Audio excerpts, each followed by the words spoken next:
नमस्कार.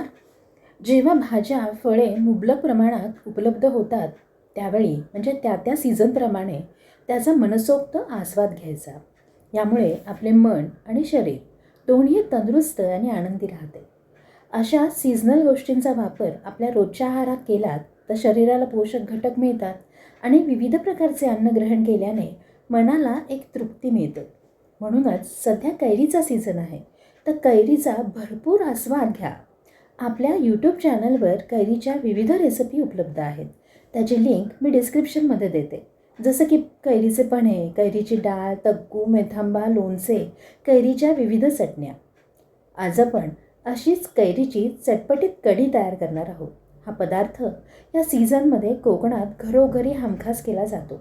आता कैरी वर्षभर उपलब्ध असते, पण सीझनमध्ये मिळणाऱ्या कैरीचा स्वाद काही औरच असतो. म्हणूनच आज आपण कैरीची कढी तयार करणार आहोत. अत्यंत रुचकर हा पदार्थ आहे. त्यासाठी आपण एक कैरी घेतलेली आहे. इथे तोतापुरी कैरी घेतली आहे. ती थोडी कमी आंबट असते. तिची साल काढून घेऊयात. रेसिपी जर आवडली तर आपल्या चॅनलला सबस्क्राईब करा आणि बेल आयकॉनला क्लिक करा, म्हणजे नवीन येणाऱ्या रेसिपींचं नोटिफिकेशन सगळ्यात आधी आपल्याला मिळेल. त्या कैरीचे असे आपण बारीक तुकडे करून घेऊयात. आपण गावरान कैरी वापरू शकता, तिची चव आणखी छान असते. परंतु गावरान कैरी आंबट असते, त्यामुळे अशा वेळी इथे आपण जी एक कैरी घेतली आहे तेव्हा गावरानचं कैरी घेणार असाल तर ती अर्धीच घ्यायची.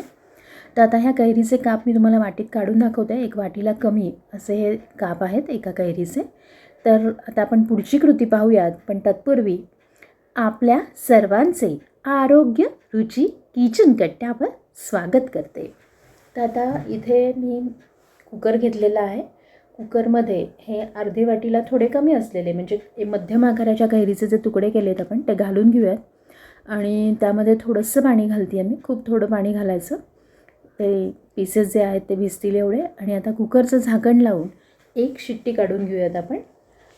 ही जी कढी आहे विविध प्रकारे बनवली जाते, तर ही सोपी पद्धत आहे. अशा पद्धतीने आज आपण बनवणार आहोत. तर इथं मी मिरच्या घेतल्यात, हिरव्या मिरच्या 8-9, लसणाच्या पाकळ्या घेतल्यात 8-9, थोडंसं आल्याचे तुकडे आणि कोथिंबीर घेतली देठासकट.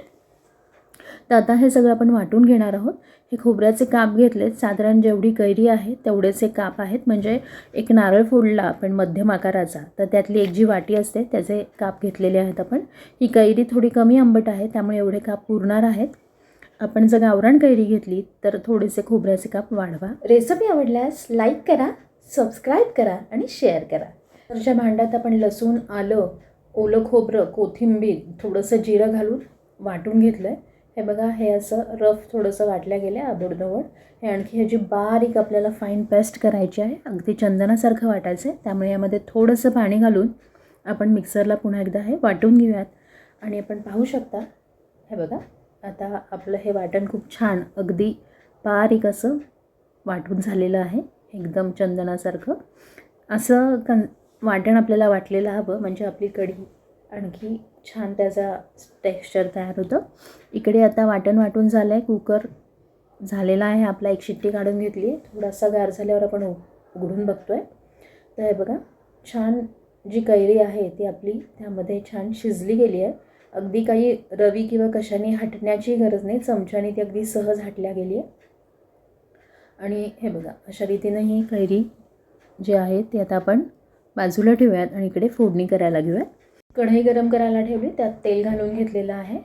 तेल गरम झाल्यावरती त्यामध्ये आपण मोहरी घालून घेऊयात अर्धा चमचा.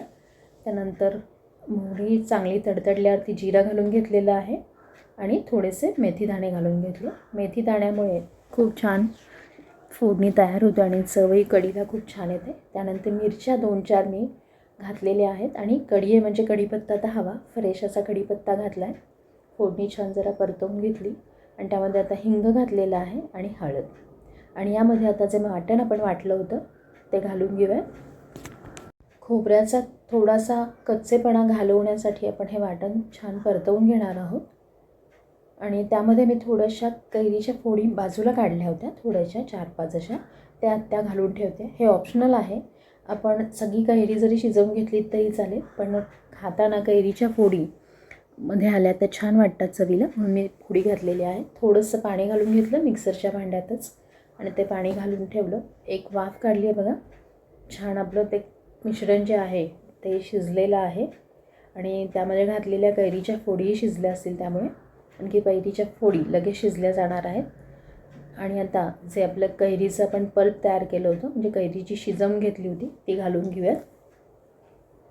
आणि यामध्ये आपल्याला गूळ किंवा साखर आपण आपल्या आवडीनुसार घालणार आहोत. कढी आपल्याला जशी आंबट किंवा गोड आवडते त्याप्रमाणे आपण साखर किंवा गूळ यामध्ये घालणार आहोत. आणि यामध्ये आता पुन्हा एकदा झाकण ठेवून वाफ काढून घेऊयात, म्हणजे खोबरं आणि सगळे मसाले आणि कैरी यांचा एक छान एकजीव होतील. यामध्ये मी आत्ता थोडा गूळ घालून घेतलेला आहे आणि चवीनुसार मीठ आणि थोडा गूळ घालून आता आपण हे व्यवस्थित मिक्स करून घेणार आहोत. आणि हे बघा, आता हे मिश्रण आपलं छान शिजलेलंच आहे. यामध्ये एक वाफ काढून घेऊयात तरीसुद्धा आपण, कारण की आता गूळ आणि मीठ घातलेलं आहे. अशा रीतीनं वाफ काढल्यावरती तो पदार्थ जो असतो तो छान एकत्र होतो, एकजीव होतो आणि त्याचा स्वाद आणखी वाढतो. त्याला छान आता उकळी फुटायला लागलेली आहे. यामध्ये त्याच कुकरमध्ये मी थोडं कोमट पाणी घातलं आणि ते आत्ता आपल्या कढीत घालून घेतलं आहे. आपल्याला कढी किती पातळ किंवा घट्ट हवी आहे ते आपल्या आवडीनुसार आपण त्यामध्ये पाणी घालायचं आहे. आणि ही कढी 5 जणांना, 4 ते 5 जणांना व्यवस्थित पुरते. यामध्ये मी आणखी 1 ग्लासभर पाणी घातलेलं आहे. ही कढी या प्रमाणामध्ये 5 जणांना, 4 किंवा 5 जणांना अगदी पुरेशी आहे आणि अजिबात पातळ झालेली नाही बघा, अगदी व्यवस्थित त्याची छान कन्सिस्टन्सी आहे. आपल्याला यापेक्षा जर घट्ट कढी हवी असेल तर याला आपण तांदळाचं किंवा डाळीचं पीठही लावू शकता. कढी थोडी चाखून बघितली, आंबट वाटली म्हणून गूळ आणखी त्यामध्ये मी थोडा घातलेला आहे. यामध्ये आता कोथिंबीर घालून घेतली आणि एक उकळी काढूयात, म्हणजे आपली हे बघा छान उकळी आलेली आहे. आता गॅस बंद केला आणि झाकण ठेवून दिलं. आपली कढी तयार आहे. आता सर्विंग बाउलमध्ये आपण आपली ही कढी सर्व करूयात. अशी वाफाळती कढी आपण नक्की करून पाहाल आणि या उन्हाळ्याच्या सीझनमध्ये 1-2दा तरी आपण ही कढी नक्कीच कराल आणि आपला अभिप्राय कमेंटमध्ये मला नक्की कळवा.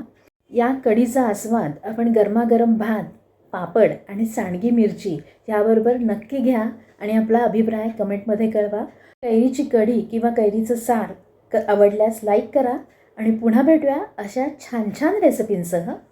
तोवर आनंदी राहा, आरोग्यदायी आणि रुचकर खा आणि पाहत राहा आरोग्य रुची किचन कट्टा. धन्यवाद.